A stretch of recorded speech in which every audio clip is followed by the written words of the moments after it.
Exactly this kind of overreach. Yet we have a White House official saying, yeah, those rules don't really apply for the president. They've been talking about immigrants causing crime, public safety. They claim they have to federalize the National Guard because state officials and courts won't bend to their will. But at what cost? At the cost of everything that keeps us free? Because as far as I can see, the only threat to America is that spray tan, Diet Coke addicted, cholesterol clogged, fascist, fantasizing geriatric we call our president. So if plenary authority is their goal, then they're declaring war on the very idea of checks and balances. We are witnessing the death of US democracy. What the actual fuck is happening in this country? Because at this point, it feels like every time I blink, America finds a new way to remind me that the bar isn't just low, it's somewhere beneath the mantle. This is one of those stories that makes you realize just how fucked up and broken our system really is. A 32-year-old Chinese immigrant named Chao Fengji died in ICE custody. Not died as in he peacefully passed away in his sleep. He was found in a shower stall with a cloth around his neck, and according to the autopsy, his hands and feet were tied behind him. He was hogtied in a US detention center. And ICE's response to this was, we take situations like this very seriously. You do? Okay, then explain to me how someone makes 3 nooses, ties their own wrists and ankles behind their back, and then hangs themselves. And somehow, not a single guard noticed. Mind you, this happened in August, and his family is still looking for answers. Not a single camera caught it. Nobody thought to check in on him. Nobody stepped in. You couldn't find anybody who spoke his language. Nobody did anything. And this is the same ICE facility where detainees said they were punished for going to medical. They also said they couldn't get clean clothes. They said they couldn't get pillows. Since Trump's immigration crackdown, death numbers in ICE detention facilities have skyrocketed. And every single time someone dies, the script is exactly the same. This is tragic. We take this seriously. We're investigating it. Then where are the results? And the fact that his family had to sue the Department of Homeland Security just to find out how he died, that's disgusting. ICE is calling it a suicide, but we all know that makes absolutely no fucking sense. This man was clearly murdered. His family is owed justice, and ICE owes his family an explanation. This is not how a civilized nation treats people. This is how a failing empire treats humans it never saw as human. And if you're someone who works for ICE and somehow you see this video, I would just like you to know, personally, from me to you, you are a vile human being. Hey Spencer, I'm here to ask you 73 questions. No the fuck you're not. What do you want? What if I make it 24 questions instead? Oh, then you should have just said so. Come on in. Okay, Spencer, what gets you out of bed in the morning? Anxiety and a Bloom apple cider sparkling energy drink. Okay, what's your biggest fear? Liking my crush's post from 2012. Favorite form of self-care? Blocking people. Current obsession? Googling am I dying every single time I have a headache. What's a hill you'll die on? Cereal tastes better at midnight. Do you have any collection? Yeah, I do. What do you collect? Men with red flags. If you could delete one sound from Earth, what would it be? ASMR wet mouth noises. If you disappeared tomorrow, what would people say? Wow, my algorithm's gotten a lot quieter. What's your most underrated personal pleasure? Probably canceling on plans I didn't even want to go to originally. If you weren't creating content, what would you be doing? Staring into the void. What's your favorite comfort TV show? The news, because I like being stressed. And what's your go-to party trick? Leaving without saying goodbye. What's something you'll never understand? People who eat string cheese without peeling it. What's your guilty pleasure? Eating string cheese without peeling it. What's one kind of person you can't stand? Hypocrites. If your life was a movie, what genre would it be? Found footage horror. What's your most toxic food opinion? If you eat pizza with a fork, you're a fucking criminal. What would your last words be? Please delete my search history. What's something that keeps you up at night? Wondering if my Uber driver likes my music taste. What's the dumbest way you've injured yourself? Spraining my ankle while doing the Cupid shuffle in my living room. Who was your first celebrity crush? If we're talking cartoons, Danny Phantom. Real life person, Jesse McCartney. Who's your dream dinner guest? My sleep paralysis demon. And my last question, what are some words of advice you'd like to give to your supporters? If you're gonna do something illegal, don't get caught. Well, that was really nice. Thank you so much, Spencer. Yeah, you're welcome. Bye.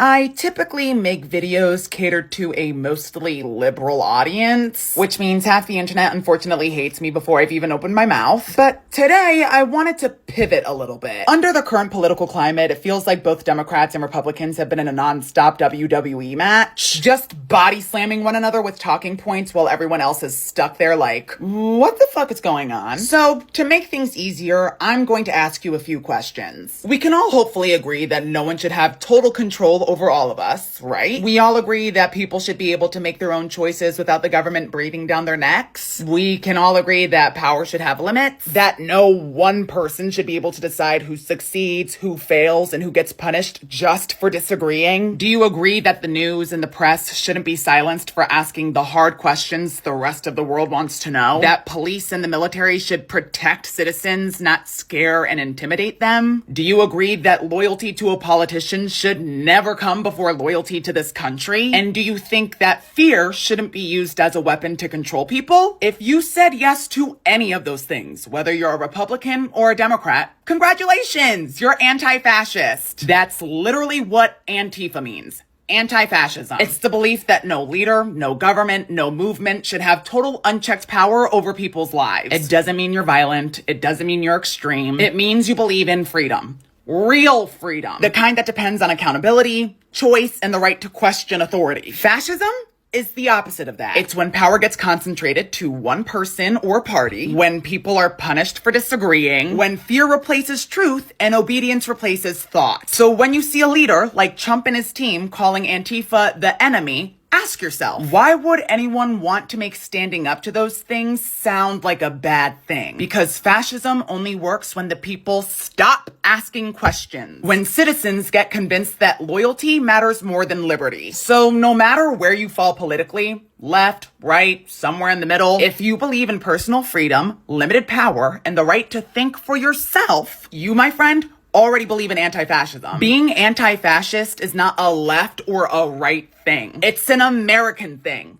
It's what this country was built off of. That's all. Well, we had a good run. NASA just activated an interplanetary defense group and launched a defense probe because of Comet 3I Atlas. Sorry, let me repeat that for the people who don't really understand the gravity of the situation at hand here. NASA activated an interplanetary defense group and Launch a defense probe because of 3I fucking Atlas. Right, because as we're all barely getting by down here as is, now we get to worry about a fucking alien mothership. Hi everyone, if you're new, welcome. If you're not, you know what fucking time it is, bitch. It's time for the Daily Scream. NASA and the International Asteroid Warning Network, which sounds like a fake name, but I swear to God is real, are running a 2-month comet campaign to track this thing. Basically, NASA was like, hey, we aren't saying 3I Atlas is aliens, but we're also not saying it isn't aliens. They're currently calling this entire thing a drill.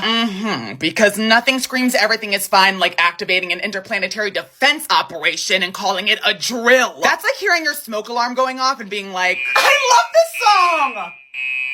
Babe, we're talking about a comet that's been shooting out industrial chemicals. Literally nickel tetracarbonyl. A human manufactured compound from factories. And now all of a sudden NASA is launching a 2-month worldwide surveillance project. Oh, and get this. The comet's traveling from almost the exact same direction as the infamous WOW signal. Back in 1977, scientists picked up a 72-second radio signal from deep space. And the signal was so strong and precise that the man monitoring it wrote WOW next to the data printout. It's never been explained, never been repeated, and now this comet is coming from the same region of space. It's almost like in 1977, aliens sent us a text being like, hey, and because we didn't respond, they're pulling up. Meanwhile, we have NASA being like, don't worry, it's just a comet. Again, if it's just a comet, why the fuck did we activate an interplanetary defense group? Babe, if 3I Atlas is the spaceship, babe, take me, do whatever you want to me. As long as you have good Wi-Fi up in that bitch, I'm good. And I know that I'm being hateful, but that ain't nothing.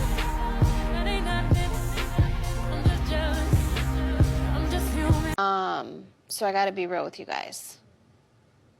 You look like f***ing clowns. Oh. I'm not f***ing kidding. If the stars were made.